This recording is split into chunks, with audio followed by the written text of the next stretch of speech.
Míralo ahí, tengo el enlace ahí. Lo descargo. Windows, ¿verdad? Lo descargo. Espera ahí que eso lo va a hacer rápido.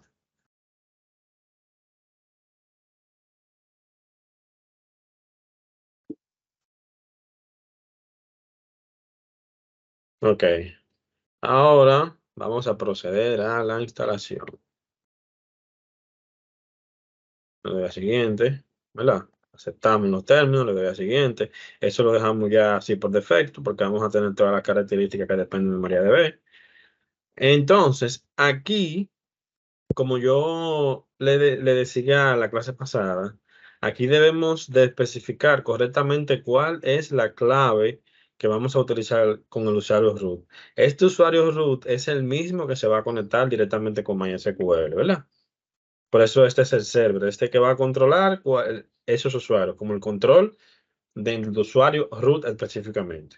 Bien, entonces aquí, ¿qué yo hago? Aquí yo le voy a poner la clave que yo quiero. Recuerden que debe de ser una clave. Bueno, mira, aquí también me dice que si yo quiero habilitar acceso para máquinas remotas. En este caso, simplemente vamos a ponerle, dejarlo así con esa estructura ya, 1, 2, 4, 5 y 6. Ya aquí le damos siguiente. Ah, bueno, me dice que el pago no marcha. Déjame ver. Puse uno, algo arriba y otro abajo. Una cosa diferente arriba y otra abajo. Ok. Le damos siguiente. Mírenlo aquí. Si yo quiero, ¿verdad?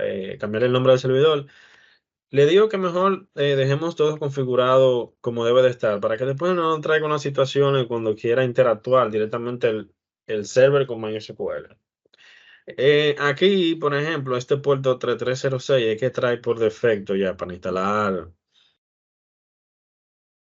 ¿verdad? Para que tenga interconexión entre MySQL y el server. Ese es por defecto que trae. Si lo queremos cambiar, se puede hacer.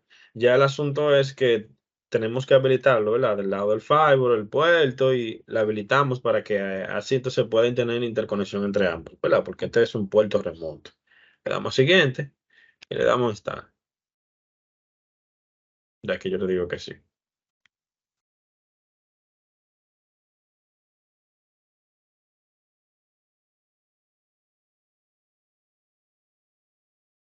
Ok, aquí finalizó. Ya, miren qué fácil. Ya yo terminé de instalar lo que es el MariaDB, el server. Ahora, yo quiero descargar MySQL. Vamos a ver, MySQL Workbench. Normal, mira qué fácil. Yo le doy a download. ¿Qué hago aquí? Yo lo quiero para el lado de Windows, ¿verdad? Windows, míralo ahí. Para descargo.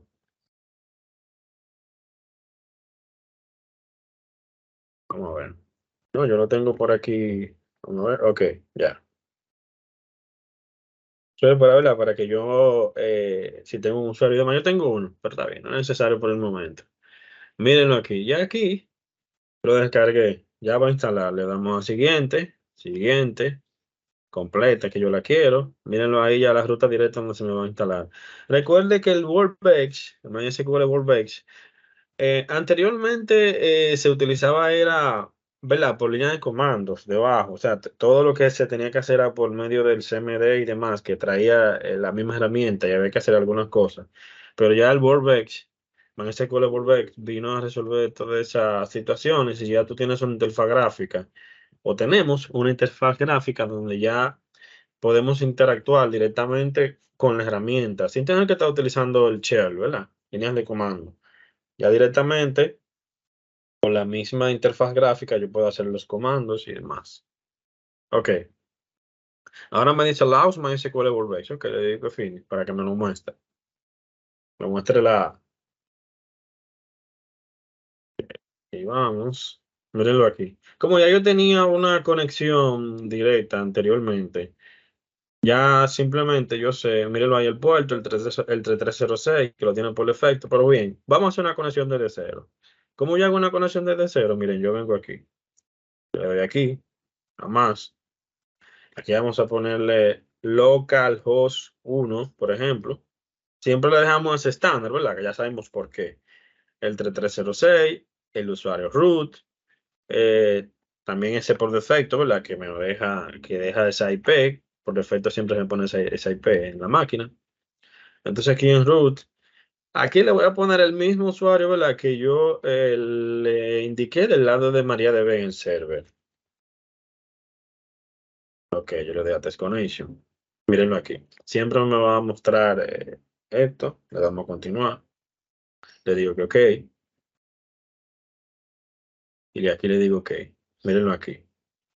Ya aquí yo tengo una conexión directa con MariaDB, mi motor de base de datos, ¿verdad? MySQL y todo. Ah, una cosa aquí. Recuérdense que nosotros hablamos de la diferencia entre el motor y ¿qué otra cosa fue que hablamos? ¿El motor y qué? ¿Quién me dice? Que estaba en la clase. Dígame, Leonardo. El gestor de base de datos. Exactamente. Entonces, quiere decir aquí, ¿cuál es el motor y cuál es el gestor dentro de MySQL? Aquí ahora. Dígalo usted mismo, Leonardo, ¿está bien? El motor es MariaDB y el gestor es MySQL Workbench. Exactamente. Así mismo. Eso es simplemente. Aquí le damos, ¿verdad? A conectar. Le damos a continuar. Mírenlo aquí, voilà. Ya aquí tenemos la herramienta instalada directamente con lo que tiene que ver con MySQL. Ya aquí podemos interactuar con Python y demás.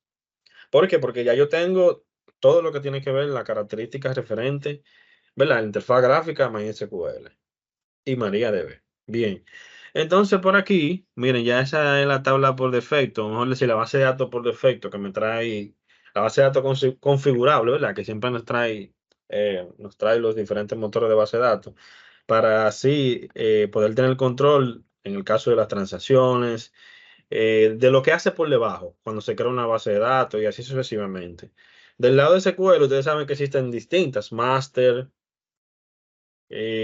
también la model y otras más, ¿verdad? Que son diferentes. Aquí en este caso tenemos que zona de sistema, que es la que utiliza directamente MySQL. Miren aquí nos dice, esa es la tabla directamente que trae el mismo motor de base de datos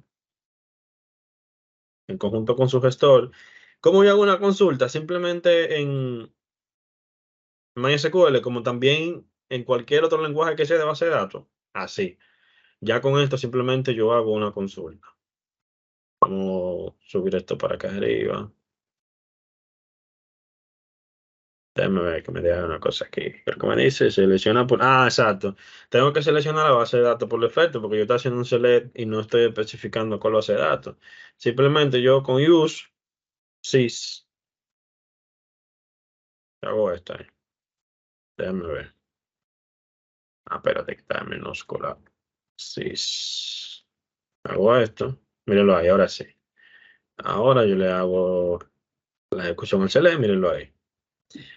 Bien, siempre para yo poder entrar a la base de datos, ¿verdad? Y conocer lo que está dentro de la estructura, así mismo se utiliza en SQL Server.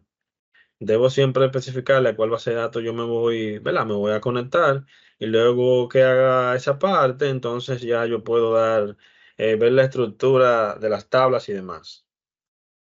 Bien, ok. Ahora en este caso, nosotros vamos a hacer lo siguiente, vamos a crear una base de datos. Yo estaba por ver acá, está bien. Entonces, ya ahí lo tenemos. Mírenlo ahí, ¿verdad? Ya aquí tenemos la base de datos creada. Ahora, vamos a Disculpa, Manuel. ponerle aquí. Ajá, Richard, dígame. No discrimina, no es case sensitive los comandos. Veo que en una parte empezaste en minúscula y ahora están en mayúscula, Ah, si no, acaso. en ese caso, sí, ok, sí, mire, si lo hacemos así, no importa. También no importa, sí. Él ahí, como lo pongamos, él no tiene problema con eso realmente. En el caso de los comandos, ¿verdad? En el caso de los comandos, ahí. Pero hay una situación, siempre cuando vayamos a crear base de datos y demás, debemos tener mucho cuidado con esto. Lo mismo que hacemos con la variable, ¿verdad? No es conveniente hacerlo así, de que Infotep, por ejemplo, no me la base de datos, ¿verdad? Infotep y sin ningún carácter dentro del medio. ¿Por qué? Porque cuando lo hagamos de esta forma, bueno, ya existe la base de datos. No va a decir, vamos a hacer otra, vamos a decir prueba, por ejemplo. No es recomendable porque al momento de tú llamarlo un connection string, eso le va a dar problemas. Mírenlo ahí. Bien. Ya por defecto te dice que eso no está correcto, porque siempre es como la variable, cuando decimos el tema de variable, cada vez que se crea una base de datos, siempre es bueno crearlo dentro del mismo string, o sea, dentro del mismo nombre. Si se le quiere poner algo más, siempre utilicemos un guión bajo o un guión, ¿verdad? Normal y ya. Siempre debemos tener en cuenta eso, porque además el motor te va a decir, espérate, tú estás haciendo eso mal. Bien. En el caso de los comandos, no importa, lo pueden utilizar mayúscula y minúscula. Pero les recomiendo, para que tengan mejor control, cuando estén utilizando un comando de esto, que siempre, ¿verdad? Los comandos que ya son en este caso palabras reservadas, que utiliza directamente el lenguaje. Esas palabras reservadas yo no lo puedo utilizar para crear una tabla, o sea, para crear una tabla con ese nombre de que database. No, no puedo crear una tabla con eso porque ya internamente eso pertenece al lenguaje.